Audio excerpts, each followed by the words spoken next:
the first mosque in the country. Historical Cairo is not a set of just historical roads and dead monuments. It is a life interaction between humans and their environment and history. It is a spirit that lives inside each of its sons and lovers. Dear viewers, to shed more light on the significance of this area, we're most delighted to be joined by Mr. Mahmoud Thabit, and he's a historian. Thank you so much for joining us, sir. Thank you. It's a pleasure to have you, sir, and definitely it's a very special location, one of our special editions of Nile Cruise in this historic mosque, the first mosque in Egypt, and it's located in Old Cairo, just as Karim mentioned. I'd like to ask you at the beginning about, the importance of being in this such a historic site and also a touristic site at the same. Well, yes, it's an extremely historic site, an extremely important site. It's the first mosque built in Egypt. It's also the first mosque built in Africa. It's right here. It was built immediately, actually right at the very tail end of the siege for Babylon, which was the last, essentially the administrative Roman capital of this part of Egypt, outside of Alexandria. It was the next most important city. And it was besieged by the Muslim armies. And this mosque is actually on the site of where the tent of Amr ibn al-As had been placed during the siege. The commander.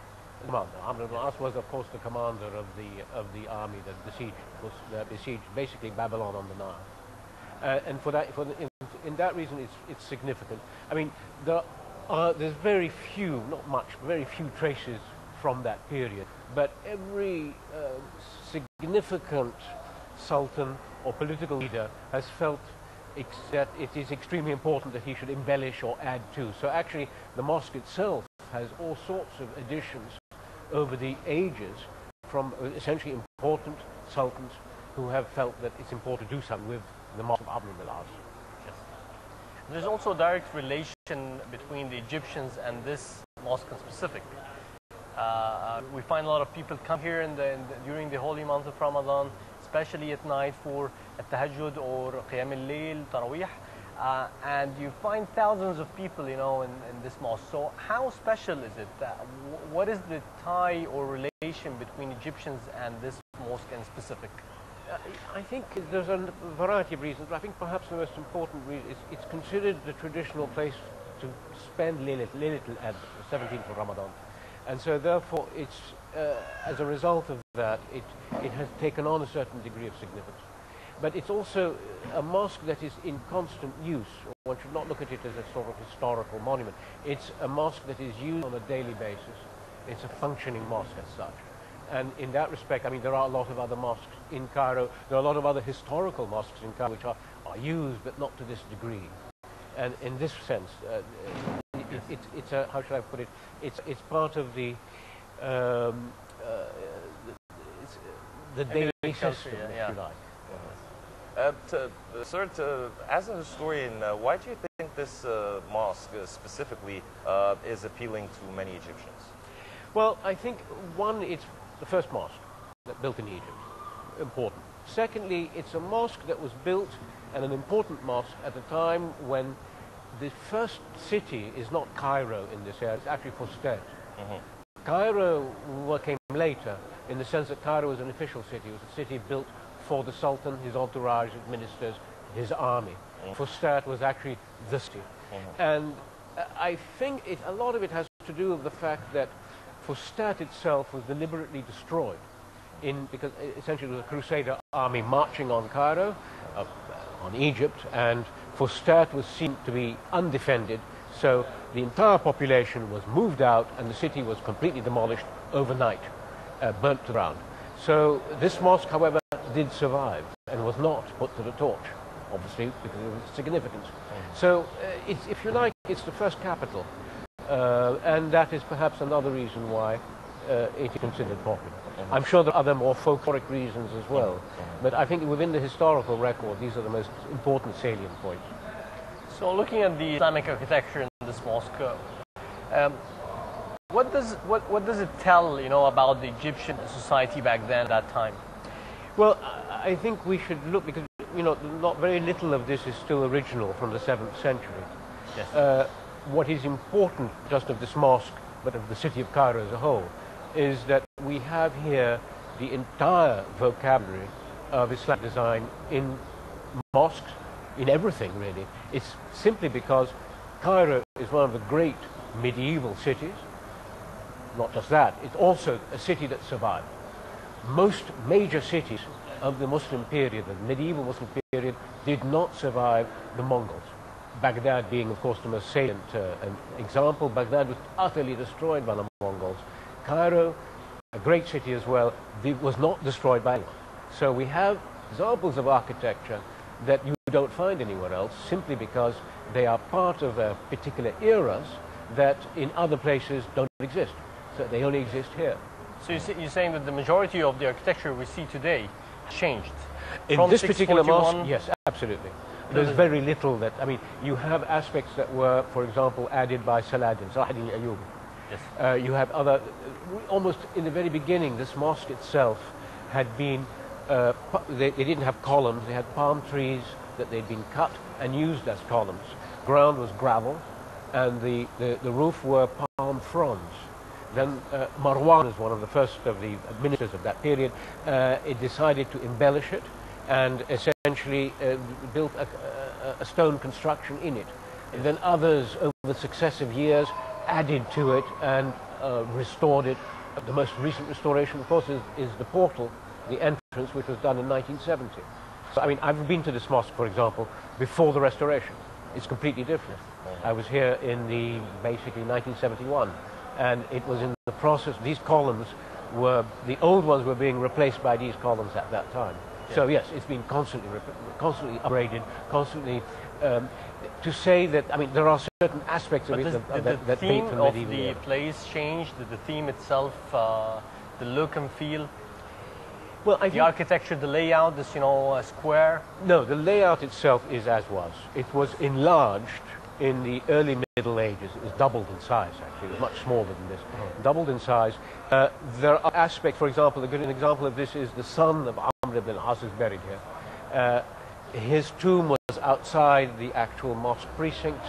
They are now within the precincts of the mosque, so which is not unusual. Yes, so the manner by which it's been established, the architectural design of the mosque itself, is a standard and very much a traditional form. And in fact, even today, a modern mosque building in Egypt is something that uses certain stylistic forms which are standard.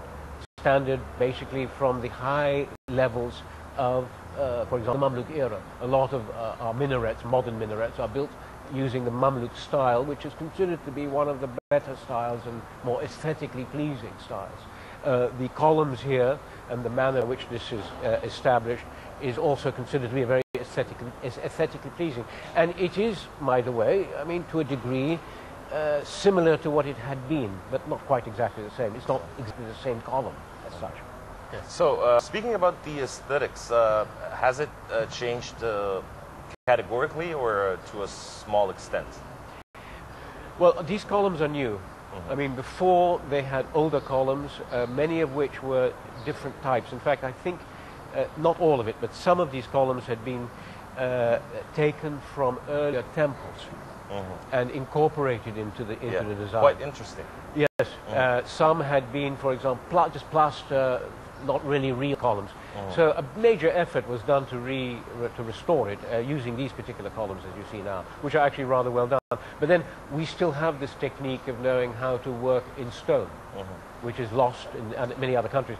We have not lost a lot of the stone working and stone masonry that goes into the construction of mosques is still alive and well in Egypt. Yes. Looking at, there are definitely a lot of treasures when we're speaking about the Islamic era in Egypt.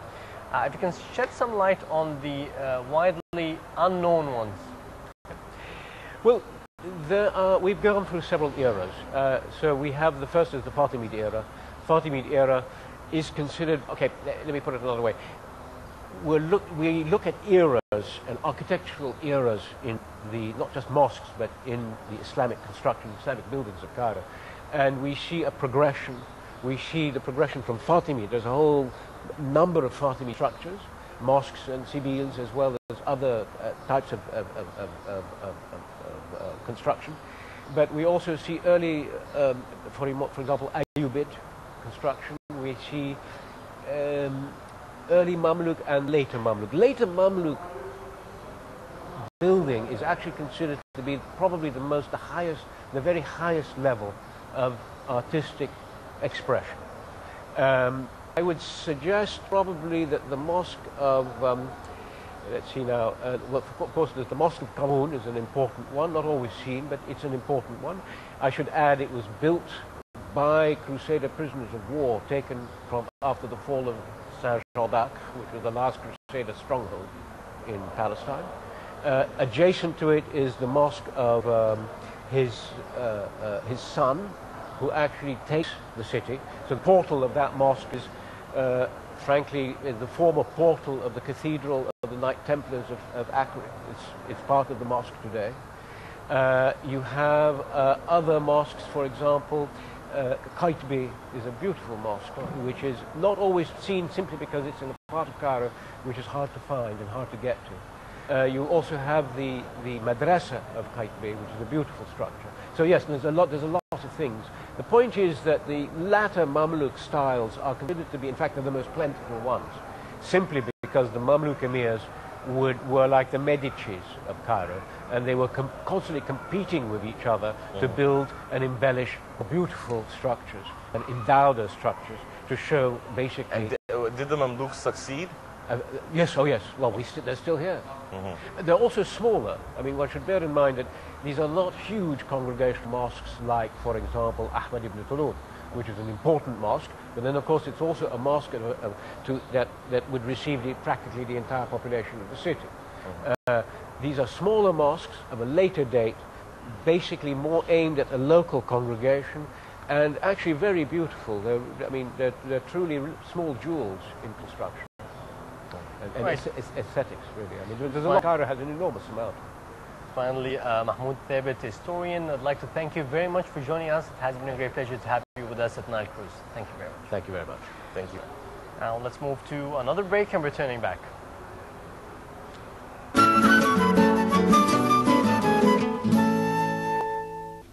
لله في الآفاق